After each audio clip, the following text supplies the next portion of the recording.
የመቀበል ችሎታ አለው። ደግሞ በእኛ አምሳል ሆኖ ከኃጢአት በቀር ተፈተነ አለ።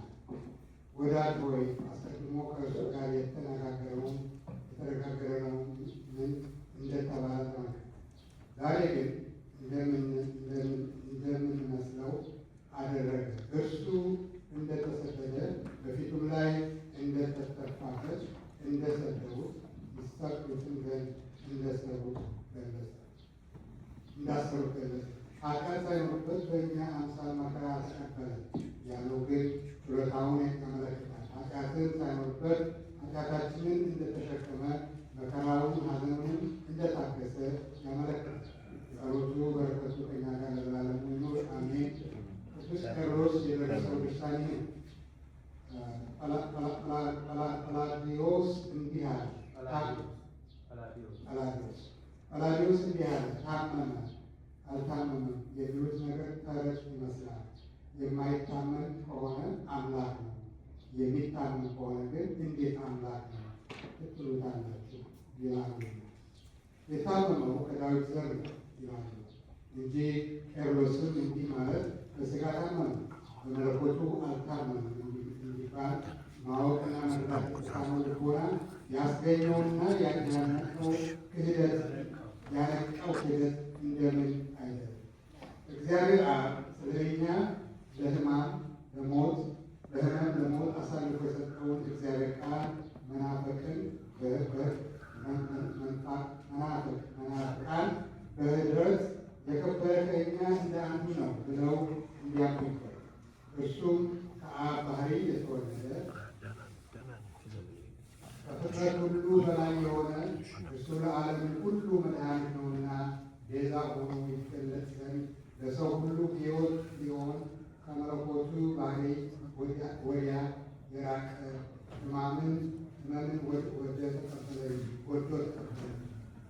የሚታመን ሥጋን ተዋህዶ ነው ሰው ሆነ። ባሕሪ ጠብንም ባሕሪ መለኮቱ አንድ አደረጋል። ሕማማት ገንዘቦቹ የሆኑ ዘንድ መከራ የተቀበለው ሥጋ ያይደለ የራሱ ነው። እንዲህ ከሆነ እንግዲህ በሥጋ ታመመ በመለኮት አልታመመም ይባላል። የመናፍቃን ነገራቸው ብዙ ነው። የኃይለ ቃሉንም ምስጢር አያስተውሉ። እኛ በሥጋ ታመመ ብንለው ስድብ ነው እያሉ እነርሱ ያከበሩ የሚመስላቸው ያለ እውቀት ይተናኮላሉ። ለእኛ ለቅኖች ግን ክብር ጌትነት ነው። አምላክ ነውና ሕይወትና አዳኝ ሲሆን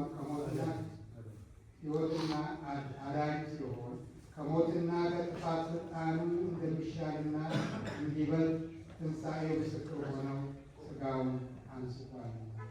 የከበረ ጳውሎስ ለሚያምን ሁሉ የእግዚአብሔር ኃይል ሕይወት መድኃኒት ነውና በወንጌል አላፍርም አለ። ዳግመኛም ክርስቶስ መከራ የመቀበሉ ነገር ባላመኑ ሰዎች ዘንድ ስንፍና ነው። ባመን በእኛ ዘንድ ግን የእግዚአብሔር ኃይል ነው። ለእነርሱም ለአይሁድና ለአረሚ ያምኑ ክርስቶስ የእግዚአብሔር ኃይል ጥበብም ነው። ደግሞ ራሱ ወልድ ወደ አዳኝ መስቀል ሊወጣ ሳለ ዛሬ የሰው ልጅ ክርስቶስ ተመሰገነ፣ ተገለጸ። እግዚአብሔርን ይመሰገንበታል። እግዚአብሔርም ደግሞ በራሱ ይገልጸዋል አለ። በመስቀል በትንሣኤ በዕርገት ተነስቶ ሲኦልን በዝብዟታልና ያን ጊዜ በክብር በጌትነት ይገለጣል። ይህንም ከሕማሙ አላራቀውም፣ አላዘገየው። በረከቱ ከእኛ ጋር ለዘላለሙ ትኑር አሜን። የእስክንድርያ ሊቀ ጳጳሳት ሐዋርያው አትናቴዎስ የደረሰው ድርሳን ይህ ነው። አባቶቻችንም ሁሉ ሥጋ በባሕሪ ቃል አይደለም፣ ቃል የነሳው ሥጋ ነው ብለው አስተማሩ። ይህንንም ሥጋ ከሙታን ተለይቶ ከተነሳ በኋላ ቶማስ ዳሰሰው። በሥጋው ሲጠነቀቅ ቃል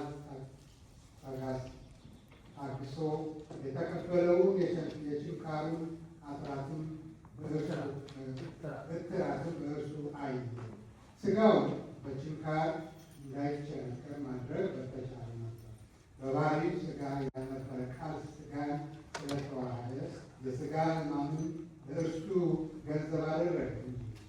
እንደዚሁም አራዊ ሥጋዊ ፊቱን በጥፊ በመታው ጊዜ ቃል ከሥጋው ጋር አንድ ሆኖ ለምን ትመታኛለህ አለ። የሥጋውን ሕማም ለእርሱ ገንዘብ አደረገ። በባህሪው የማይመረመር እርሱ ጀርባዬ ለግርፋት ፊቴን ለጽፋት ሰጠው፣ ከሚያሳፍር ምራቅም ፊቴን አልመለስኩም አለ። ቃል በተዋህደው ሥጋ የተደረገ ሕማም ሁሉ ከሥጋ ጋር ተዋህዶ የእርሱ ገንዘብ እንደሆነ አድርጎ ቃል ይቀበለው ነበር። እኛም የወልድ መለኮትን መምሰልን ገንዘብ እናደርግ።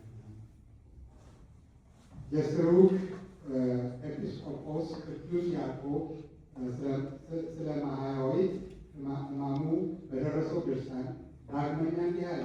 ኃጢአታችንን ለማስተሰረይ መሥዋዕት የሆነ የእግዚአብሔር የባሕርይ ልጅ ሕያው ቃል ወዮ ምን ይደነቅ! በምታውቀው ምስጢር ድንግል ታዘለው አቅፈው ዘንድ በድንግል ማኅፀን ለእርሱ ደረትን ፈጠረ። በፍዳ ተይዞ ተጎድቶ የነበረ የአዳምን ባሕርይ ገንዘብ አደረገ። የሚወደው ደቀ መዝሙሩን በደረቱ አስጠጋው። ሥጋ የሌለው እርሱ ሰው ልሁን ባለ ጊዜ ሥጋን ነሣ። ፈቃዳቸውንም ይፈጽም ዘንድ በሥጋ ያዙ። የዕውሮችን ዓይን ያበራ ዘንድ አፍንና ምራቅን ፈጠረ። አጋንንትን አስወጥቶ ይሰድ ዘንድ አንደበትን ፈጠረ። በፍርድ አደባባይ አምደ እሳርን መስቀልን ይታክትባቸው ዘንድ ሁለት ክንዶችን ፈጠረ።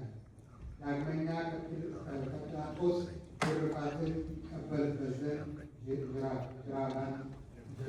ጀርባን ፈጠረ። ድንግል ዮሐንስን ወደ እርሱ ያስጠጋው ዘንድ ደረትን ፈጠረ። ያድነን ዘንድ የሰውነትን ሥራ ሁሉ ሰራ። የእነዚህ መምህራን በረከት ከእኛ ጋር ለዘላለም ይኑር አሜን።